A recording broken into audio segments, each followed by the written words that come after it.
We're here on Main Street in beautiful downtown Manchester today with Julia Berwager. And Julia, we welcome you and we want to talk to you today about what you remember about Carroll County. Now, I have it on pretty good authority that you were born here in Carroll County. Is that so? We're in Manchester? That's true. Right here in Manchester. And you grew up in this area. Right here. Tell us about where you went to school. We had elementary school. We had high school, which was the old academy that has been disposed of. And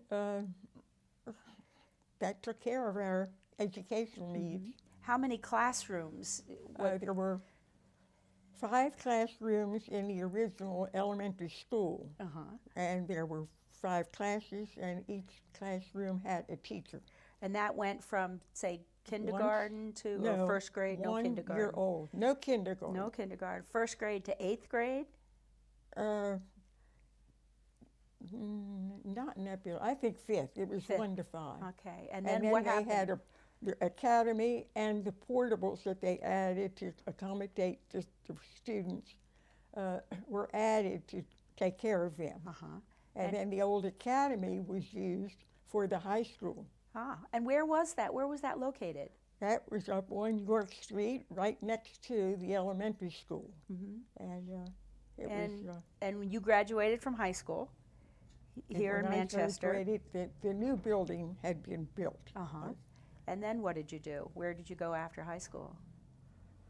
Well, Audrey, it's very interesting. The war soon came along. I went to, first of all, I went to Western Maryland, graduated from Western Maryland. And that was in Westminster, of course. So after graduation, and my counselor indicated I wanted to be a physical education teacher. And my counselor said, you'll never get a job in teaching physical education. So you might as well learn to do some other thing. So then I changed into social studies. But fortunately, then the war came on and the boys were taken off to the armies. And Glen Burnie High School was in need of a teacher for the boys department. And my sister was a music teacher there, so my brother and I played saxophone, so we had put on a duet for one of their programs. And so Miss Motley, who was the principal, was familiar with my sister, and of course had seen and heard the program. So when this position became available, but in the meantime I had been working in Baltimore City with the Department of Recreation. So I think I learned more from working with the in-service training that the city gave and working with the playground groups than I did my formal study at college. So that was, then. So you went to teach the boys at Glen Burnie High School? I went to teach. All sports, or just physical education? Well, we didn't have all sports then. There were only 4 high schools in Anne Arundel County, and we were in competition with 3 other different schools. However, the teams were coached by either myself or the men's in the department, other departments. The older men who weren't called up for service. So this was in the 40s. Oh yes, 40, 41, 42. So I think it was 42. Okay. And I taught boys for 2 years. But then it was interesting that the department decided that the boys and girls should be taking showers after their strenuous arm exercises and other things that they didn't even work up a sweat. But anyway, Julia was no longer able to check the showers for the boys. So after those 2 years, I moved over into the girls' physical education program in Anne Arundel. And so was basically your entire teaching career was in Baltimore County, in phys ed in the Baltimore County school system? Anne Arundel County Anne for Arundel. 15 years, and 15 years at Hereford High School in Baltimore County. All as a phys ed teacher or coach? Well, the coaching, I could take care of the girls' coaching, but the men were needed for the male things. The male. I hear sports. you were pretty good at baseball. Now, don't be humble. I had a very early experience because we had a Manchester adult men's baseball team, and so nosy me, I wanted to get into some of that. So I would go out and watch them practice, and then they would ask me if I didn't like to play. Sure, I'd like to play.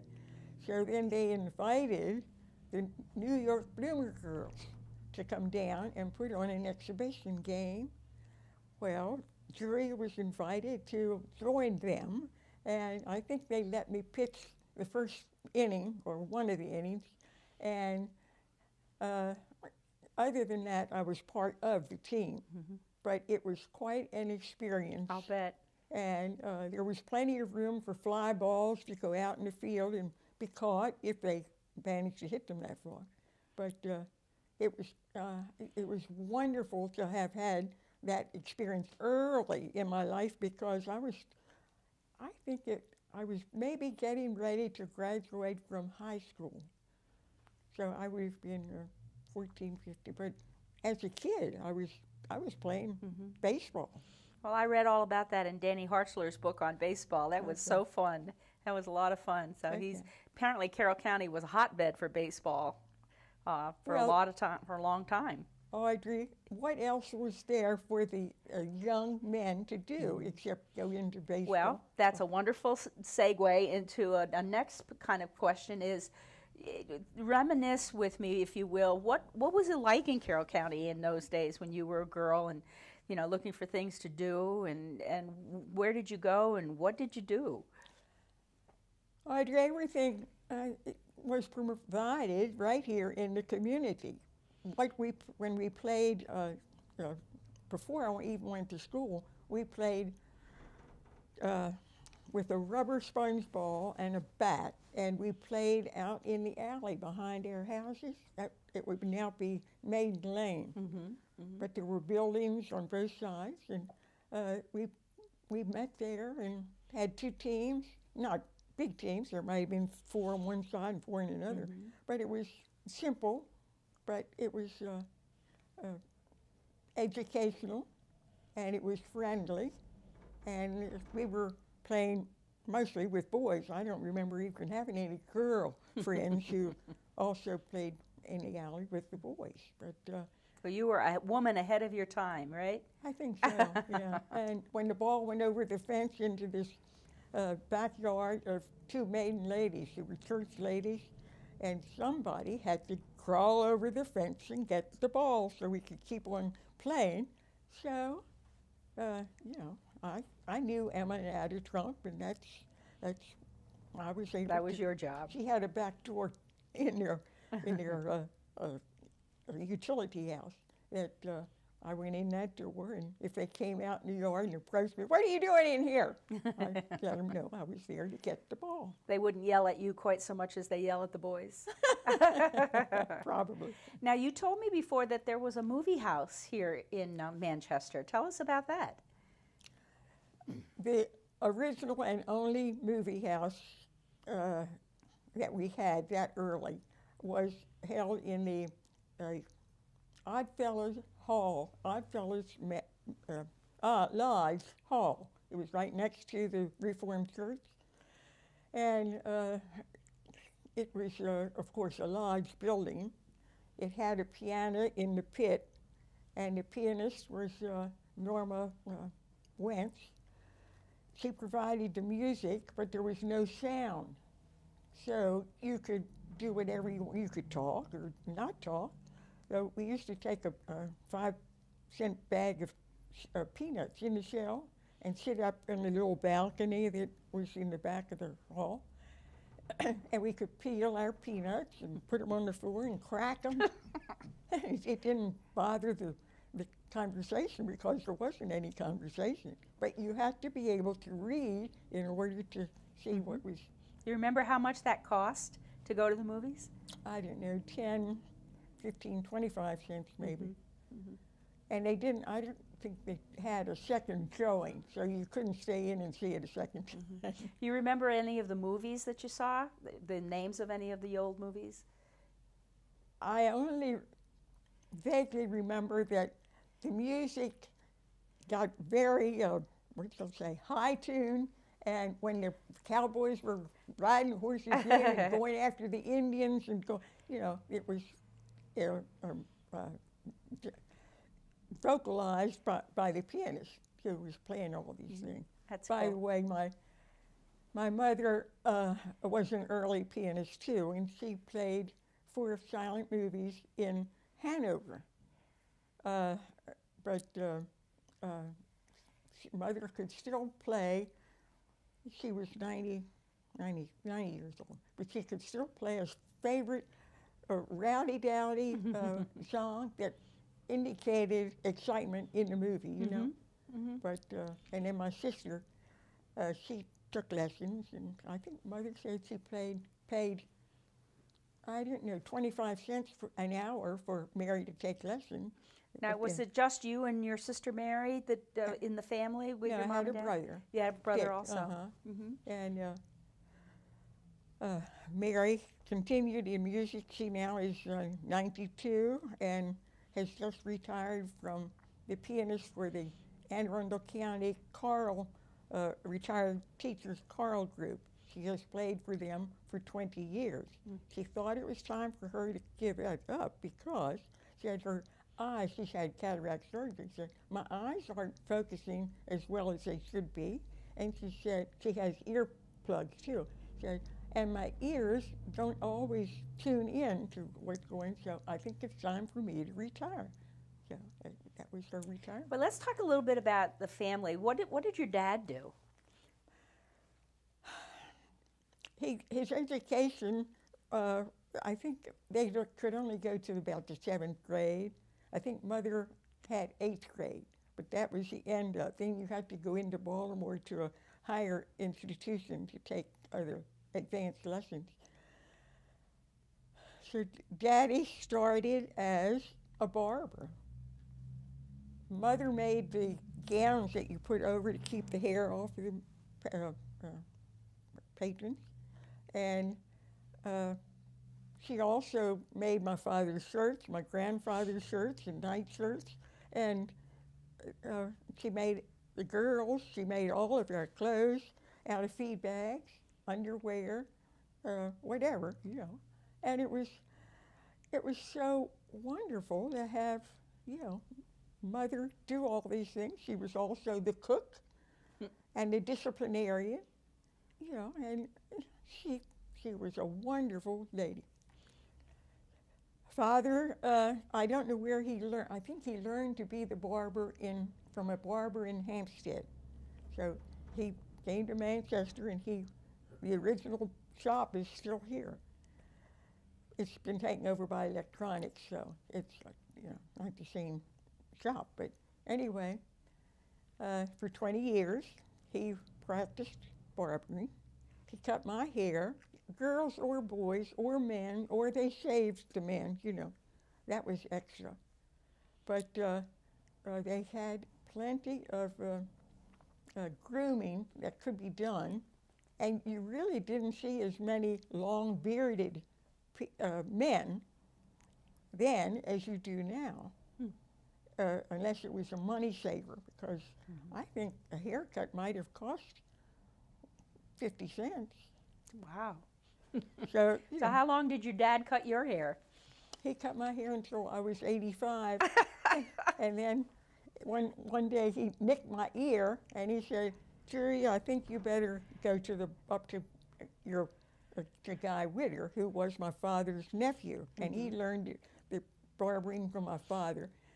Guy had a son, Bernard, and he learned it from his father. So it was a learning experience for people who we're in the right family. So after your dad was a barber, I know he did other things. What else did he do? Well, he was a barber for 20 years, and then he was a cattle dealer for 20 years.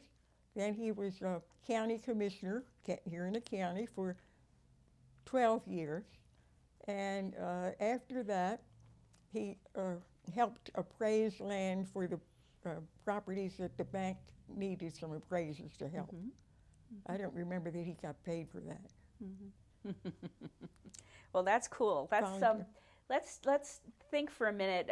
I want you to take a walk down Main Street here, where you've lived basically most of your life now. And we're not going to say all of your life because you still have got time to go. But take a stroll down Main Street and tell us what used to be there. What was Main Street like when you were growing up? Well, it was sufficient to meet the needs. We had a post office just across the street. We had a grocery store. We had a hotel down the street. We had a hotel up the street under which there was a clothing store, and there was a grocery store on the corner of that. So it was one big building. Mm-hmm. It now has been renovated and taken over by Tom Bolton, who purchased the property and put it originally was a post office and a tailor shop up at the very end. Then that became extinct, and the building was made into what you now see is a bank. And the bank was originally across the street in the end of Carr's grocery store. And Carr's grocery store was, you could get anything you needed at that store. And in the back of it, they had feed for animals. They had two gas tanks on the York Street side that you could fill up your car, or they didn't have too many tractors then. And well, are any of those businesses still there, or no? They're all gone. They're extinct. Yeah. But the Carr's department store was it was a one-stop store. Mm-hmm. Food, milk, groceries. A general store. Clothing, yeah, everything. And they had an upstairs where there were clothing was kept. Yeah. Tell us about the summer times in Carroll County, or the carnivals, or anything you remember about the holidays, Christmas or Halloween. Was Halloween a big thing back there, or is that something that's been manufactured since then? That's a lot of questions. Well, everything is made so that you have to buy something. But we made our own trinkets, our own whatever you needed, We did cut pumpkins up and make jack-o'-lanterns out of them. I think the best experience I can remember is in the evening, after dark, this would be. The jack-o'-lanterns were with the candles inside, burning. And the young men were, devilish. So they would go around and do different pranks. They would take a bench and put it someplace else. It might have been, not destroy it. Or they would upset toilets. We had outside toilets all over town, just like the wells. Mm-hmm. I don't think the wells furnished the water for, But anyway, it was very crude as you think about it now. But every house had an outside john. And the john had to be emptied regularly, so you had big buckets, and they were, when they were full of stuff, I know my father he took the buckets and emptied them. and then put a fresh bucket back with lime in it to keep it fresh and sanitary, I guess. But we had, in our John, we had a big seat and we had a little seat. So mother and daughter could go to the bathroom outside at the same time, if that was necessary. But it was, as you think of it now, it was crude, I guess. But that was life. That's the way it was. You go to the inside John and you have to flush it and go through all that. And what about carnivals? What about community activities in the summertime? Carnivals were a regular thing, and fortunately, we were able to, the town was at that point able to close off traffic coming through what is now Route 30, from one end of town to the other.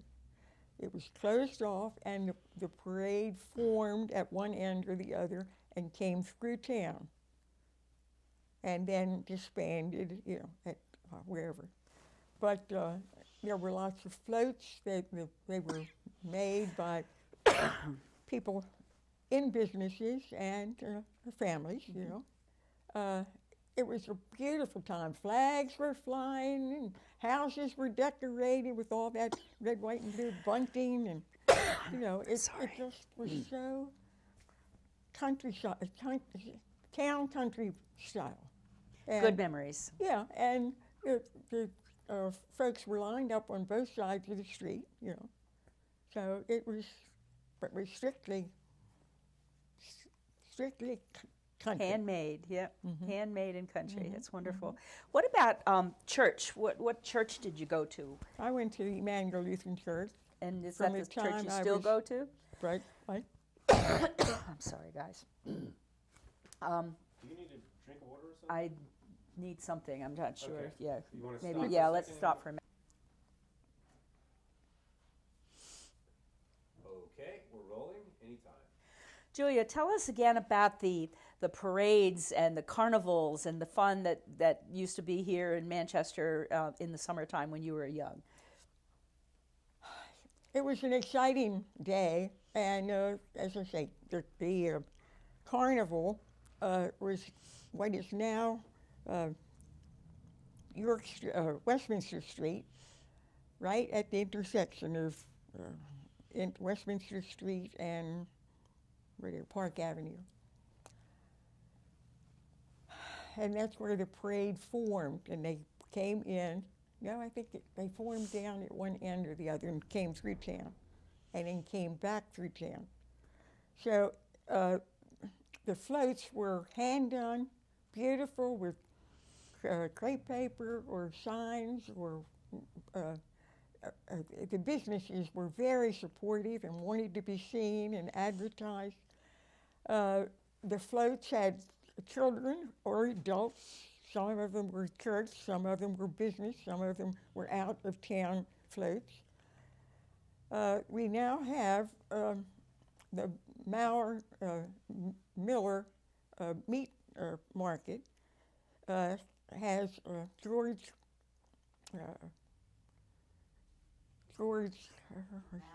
Mauer is one of the owners, and Mr. Miller's son, Gene, they were in the Army together, and so when they came out of the Army, they made themselves into a meat company. And so that is still going on in our town. Have the best meat in the world. It's great, it is.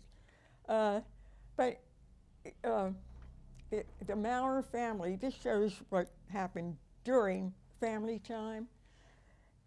We've been the recipients of what they had done for the carnivals, to put on the sides of a horse-drawn wagon, and they were floats that had the size of a door, a picture of the fire company, the businesses, like down, the clothing business down in the alley, fire company, the dress shops, cigar shops, all have special, they have done one door that shows all this.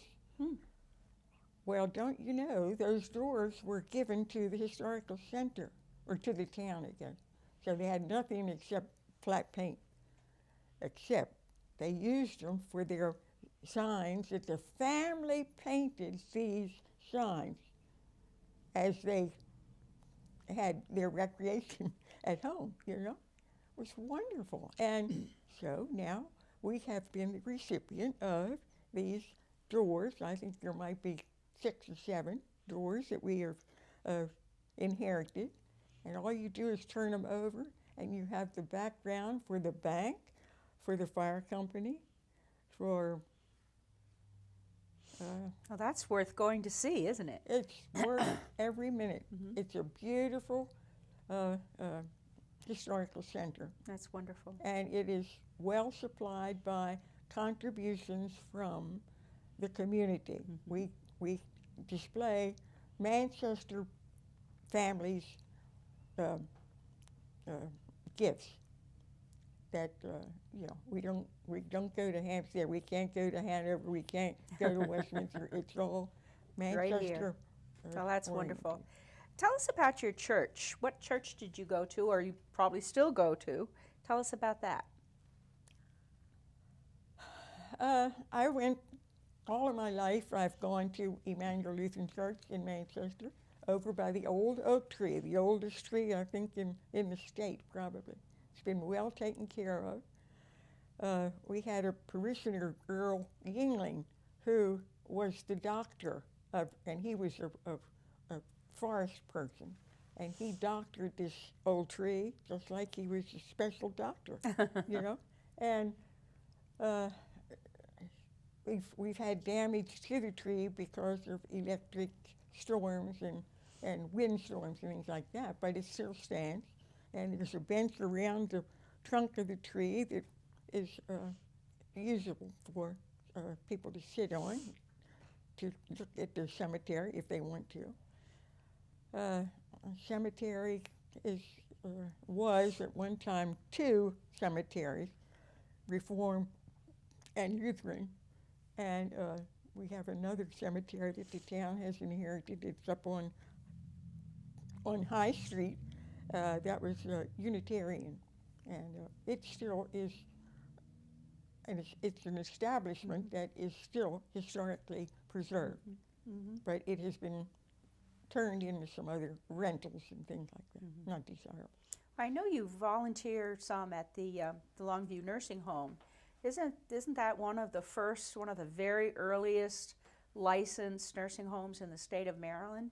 I mean, I know there's a story there too that was owned by a doctor and his wife early on. Do you remember that story? Dr. Sherman, I think, was the owner, the original owner. It still is being used as a nursing home, and it has come down through several owners, but Mr. and Mrs. Twigg was the daughter-in-law of Dr. Wells, and she married Newman Twigg, and so they started the Longview nursing home here in Manchester at the end of North Main Street, and are doing a flourishing business, very concerned about the natives in our community. Well, I wanted to ask you a couple of kind of thoughtful questions about, you've told us a lot about what you liked about Carroll County growing up. Was there anything that you didn't like about it? Was there anything that wasn't quite so memorable or happily remembered? I look back on these years as being very pleasant. And the town, even though it was not highly organized, but it did have recreation programs. I remember couple summers, I had tennis lessons. They did furnish a tennis court, so we had tennis lessons and recreational activities over in that area, which was something that the children could do. The Bible schools in the summertime took care of younger children, and I did a recreation program in that setup too. But really, I can't think that there was anything missing in our town as we grew, because we had more activities then than we have now. If you had to describe what's best about Carroll County to someone who's never been here before, what would you say to them? I would say times have changed. Programs have changed. People have changed. So we have people coming in who are not local. I was born and spent all my life in Manchester, so I'm probably a nitty-bitty Manchester person. I'm proud of it. But anyway, it was the community furnished what was necessary, or the families. The families and the communities furnished what was necessary for activities for their children, or for their patrons in the.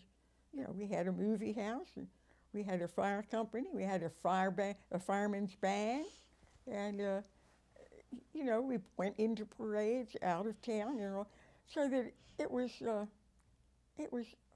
an excellent community in which to be part of.